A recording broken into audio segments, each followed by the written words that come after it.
Welcome to Hygienic Podcast, where the converses and spark changing ideas into action. I'm your host today, Raya. And I'm with her, Dian Sentosa, ready to dive into something powerful. Today's episode is not just inspiring, it is revolutionary. Because today, we're talking about two young women who didn't wait to grow up for changing the world. They have been recognized by Forbes, CNN, and even World Economic Forum for their impact. And they started all of this when they were just 12 and 10 years old. Please welcome the founder of Bye Bye Plastic Bags, Melati Wiesen and Isabel Wiesen. Before we get into everything, we would love for you both to introduce yourself first. Good morning. Hi everyone. I'm Melati Wiesen. I'm an environmental advocate. I was born in Bali in 2001 and I'm 26. And I am Isabel Wiesen, also born in Bali in 2003 and I am 23. Before we talk about Bye Bye Plastic Bags and the movement you have built, may I ask you a little more personally? What were you like growing up as sisters? We were both very curious. If something did not make sense, we will keep asking a question until it did. And we cared a lot, even from a young age. When we saw something unfair or harmful, it's like we felt the need to respond to it. So, not just observant, but responsive. Exactly. We did not like the idea of just watching things happen. Were you always close as sisters? Very close. Of course, we had normal sibling moments, but when it comes to something meaningful, we naturally worked well as a team. That explains how you were able to build something together at such a young age. I think these sisters helped because we trusted each other completely. And that trust eventually turned into something bigger, Bye Bye Plastic Bags. At first, it did not feel like starting organization. It just felt like doing what was right.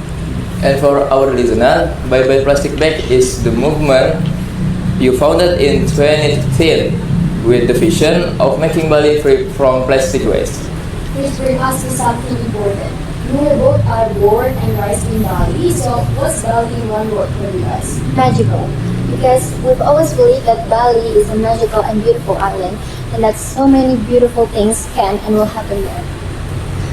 And that's why we care so much. When you grow up somewhere that beautiful, you don't want to see it slowly being damaged. Yes, that hits differently when it is your home. So it's not just an environmental issue, but it's personal.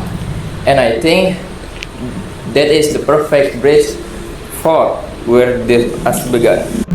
You were inspired by Nelson Mandela, Martin Luther King, and Lady Diana. That is pretty serious for two kids.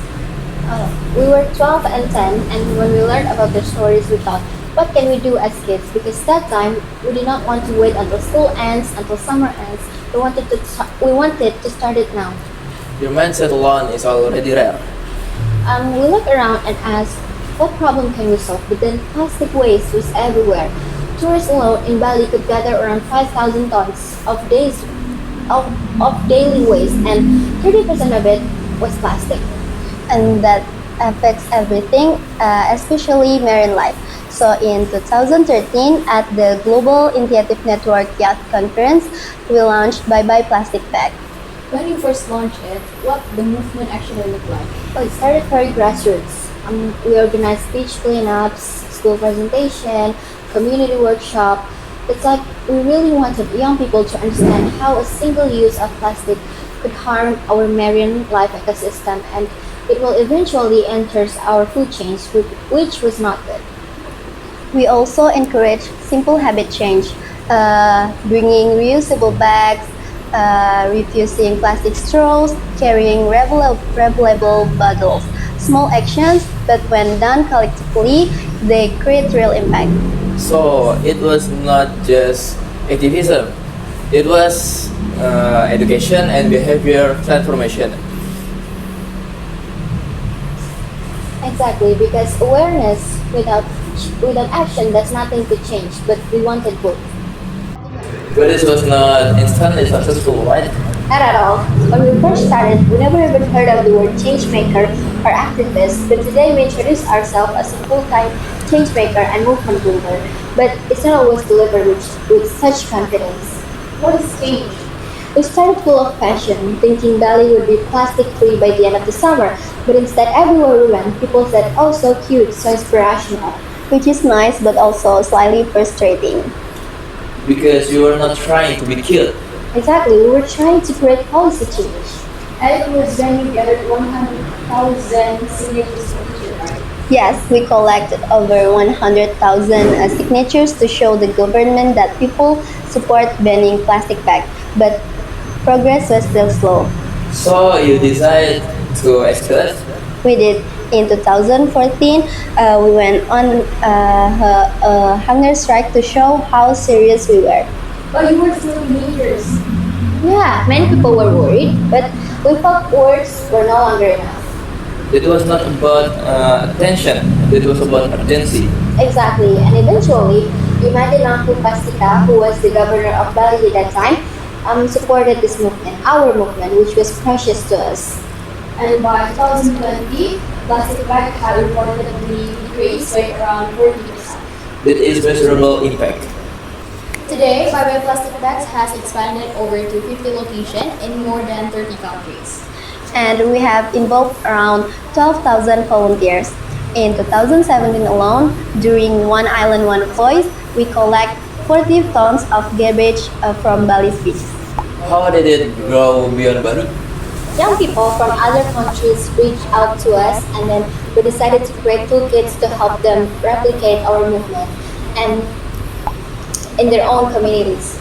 So you built a system, not just a campaign. Exactly, because plastic pollution is global. We wanted a model that could be adapted everywhere. 40 tons. That is not a school project. That is a movement. Yeah, and then we slowly learned how to build a team, gather evidence, speak publicly, even met change policymaker, and then passion turned into long-term obsession.